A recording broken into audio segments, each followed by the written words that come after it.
சரியா இருக்காப்பா உங்களுக்கு உள்ளதெல்லாம்? அனைவருக்கும் முதற்கண் வணக்கம். பாரதிய ஜனதா கட்சி மற்றும் நமது அமைப்புகள் அனைவரும், நம்மை சார்ந்த அமைப்புகள் எல்லாரும் விநாயகர் சதுர்த்தியை ஒரு சேவை விழாவாகத்தான் கொண்டாடி வருகிறோம். இன்னைக்கு பாத்தீங்கன்னா அதன் ஒரு பகுதியாக இன்னைக்கு அன்னதானம் நடைபெற்று வருகிறது. அதனால் இதை ஒரு மதம் சார்ந்த விழாவாக யாருமே பார்ப்பதில்லை. ஒட்டுமொத்தமாக சேவை விழாவாகத்தான் பார்க்கிறார்கள். பாரதிய ஜனதா கட்சியின் கொள்கையும் அதுதான். மனிதம் சார்ந்ததான் எங்க கொள்கை. ஏதோ மதவாதம் என்ற ஒரு வார்த்தையை பயன்படுத்துகிறார்கள்.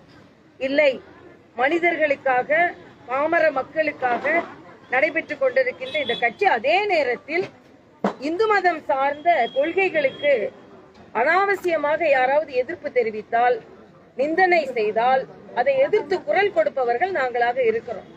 ஆனா அதே நேரத்துல இந்த பாரத தேசத்தின் பெருமையெல்லாம் நாம உணர்த்தி கொண்டிருக்கின்ற நேரத்துல, உயர்த்தி பிடித்து கொண்டிருக்கின்ற நேரத்துல ராகுல் காந்தி வெளிநாட்டுக்கு போய் நம்ம நாட்டை பற்றி மிக மோசமாக பேசி இருக்கிறார். இது வன்மையாக கண்டிக்கத்தக்கது. ராகுல் காந்தி ஒரு இந்தியனை போல பேசவில்லை, ஒரு அந்நியனை போல பேசி இருக்கிறார். அங்க போய் சொல்றாரு இந்திய திணிக்கிறாங்கன்னு சொல்றாரு. இன்னும் சொல்ல போனா தமிழை உயர்த்தி பிடிப்பது நமது பாரத பிரதமர் அவர்கள் தான். அது மட்டுமல்ல, RSSம் பாரதிய ஜனதா கட்சியும் பெண்களை சமையலறைக்குள்ளும் வீட்டுக்குள்ளும் இருப்பதைத்தான் விரும்புகிறார்கள். அப்படித்தான் இந்திய பெண்கள் இருக்கிறார்கள் என்று சொல்கிறார். இவர் இந்த நாட்டில் முன்னேறிய அத்தனை பெண்களிடமும் மன்னிப்பு கேட்க வேண்டும் ராகுல் காந்தி. ஏனென்றால் இன்று இந்த நாட்டின் முதல் குடிமகளாகவே ஒரு பெண் தான் இருக்கிறார்கள்.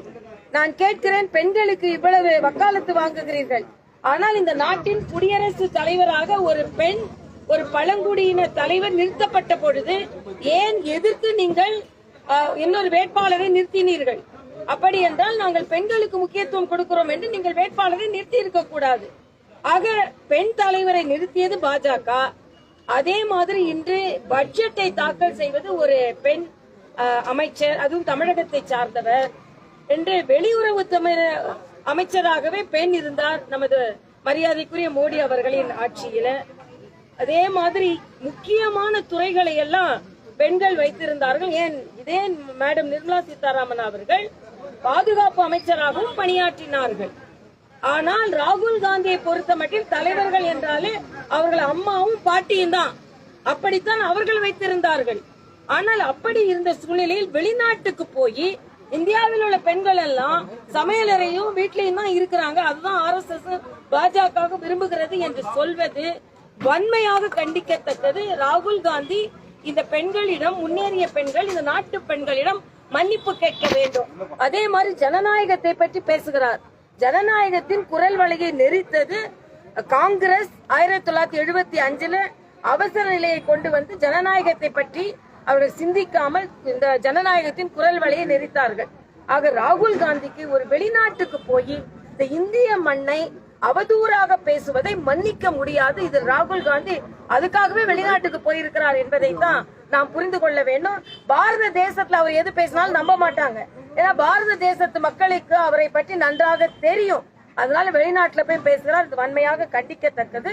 அதே மாதிரி வருகின்ற வழியில் இன்னொரு செய்தி பார்த்தேன். அண்ணன் திருமாவளவன் மதுவுக்கு எதிராக போராடுறாராம். அதுக்கு அதிமுகவிற்கு அழைப்பு கொடுத்திருக்கிறாராம். மதவாத சக்திகள் எல்லாம் அவர் கூட சேர்த்துக்க மாட்டாராம். நான் கேட்கிறேன், மதுவை பற்றி பேசும்போது ஏன் மதத்தை பற்றி பேசுகிறீர்கள்? அது ஒன்று. இன்னொன்று, இப்ப திராவிட முன்னேற்ற கழக கூட்டணியில் இருந்தால் 2026 வெற்றி கிடைக்காது என்பதை அவர்கள் புரிந்து கொண்டார்கள். ஆக இது மதுவுக்கு எதிரான மாநாடா இல்லை என்றால் கூட்டணிக்கு எதிரான மாநாடா என்பதுதான் நமக்கு சந்தேகமாக இருக்கிறது. அது மட்டுமல்ல, ஜனநாயக சக்திகள் எல்லாம் இதில் ஒன்றிணைய வேண்டும் என்று சொல்கிறார்கள். நாங்க ஒண்ணு இவர் அழைப்பு விடுப்பாரு அப்படின்னு நாங்க ஒண்ணு ஏங்கி கிடக்கல. ஏன்னா நாங்க ஏற்கனவே மதுவுக்கு எதிராக மிக தீவிரமாக குரல் கொடுத்து கொண்டிருக்கிறோம். நான் கேட்கிறேன், ஆட்சிக்கு எவ்வளவு நாள் ஆச்சு? மது ஒழிப்போம் என்றுதானே ஆட்சிக்கு வந்தீர்கள். மரியாதைக்குரிய முதலமைச்சர் அவர்கள் தன் வீட்டு முன்னாலே கருப்பு கொடியை ஏந்தி கொண்டு மதுவை ஒழிப்பேன்னு சொன்னாங்க. வந்த பிறகு என்ன செஞ்சீங்க? ஆக இத்தனை ஆண்டு காலம் விட்டுட்டு ஏறக்குறைய 4 ஆண்டு காலம் விட்டுட்டு இன்னைக்கு திடீர்னு மது ஒழிப்பு மாநாட்டை நடத்துவதற்கான காரணம் என்ன? அதனாலதான் திராவிட முன்னேற்ற கழக கட்சியோடு இருக்கின்ற கூட்டணிகள் ஒவ்வொன்றாக நம்பிக்கை இழந்து கொண்டிருக்கிறார்கள் என்பதைத்தான் இது காண்பிக்கிறது.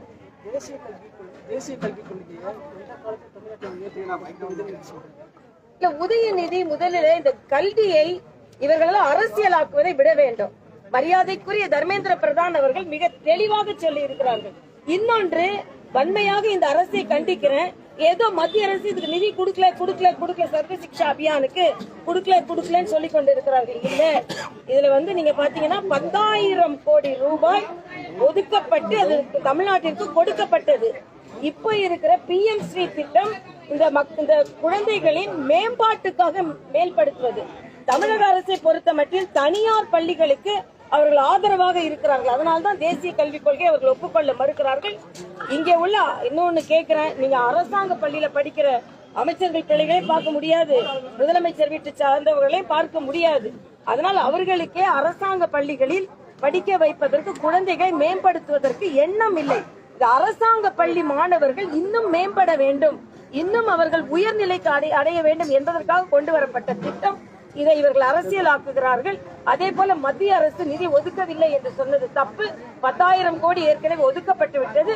அது மட்டுமல்ல, அன்றைய சீஃப் செக்ரட்டரி என்ன சொன்னாங்க, ஒரு குழு போடப்பட்டிருக்கிறது என்று சொன்னார்கள்.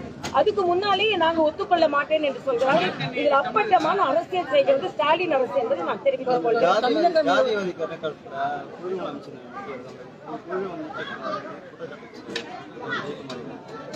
அதாவது ஜாதிவாரி கணக்கெடுப்பை பற்றி ஒரு அரசியலாக்கப்பட்டுக் கொண்டிருக்கிறது என்பதுதான் நான் கேட்கிறேன். இவர்கள் மத்தியில் ஆட்சியில் இருந்தாங்க, என்ன சொல்லுங்க, தெலுங்கானா போன்ற இடங்கள்ல மாநிலமே அதை முன்னெடுத்து சென்றிருக்கிறது.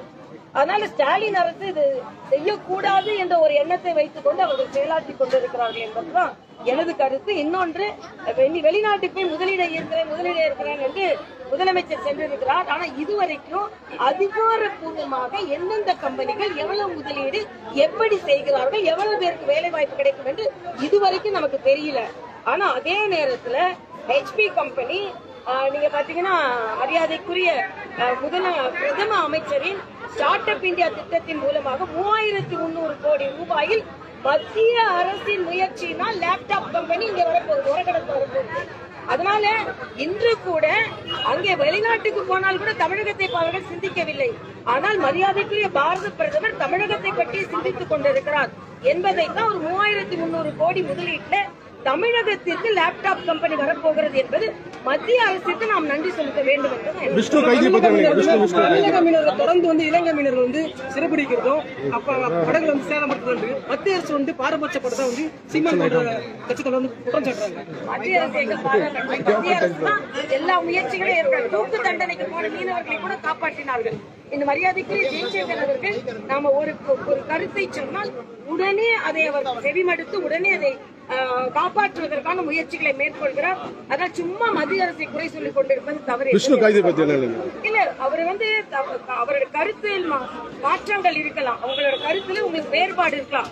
ஆனா ஒரு தீவிரவாதியை மாதிரி கைது செய்து நான் கேட்கிறேன், ஜெயக்குமார்னு ஒரு மாவட்ட தலைவர் கொலை செய்யப்பட்டார், அங்க யாரும் கைது செய்யப்படல. இங்க நீங்க பாத்தீங்கன்னா வேங்கை வயல் சமூக நீதியை பேசிக் கொண்டிருக்காங்க, அந்த குற்றவாளி யாருன்னு இது வரைக்கும் அவங்க கைது செய்யல. அதே மாதிரி கள்ளக்குறிச்சி கள்ளச்சாராயத்தினால எல்லாரும் அதுல தனியான அவர்கள் யாரு குற்றவாளிகளை அவர்கள் இன்னும் முழுமையாக கைது செய்யல.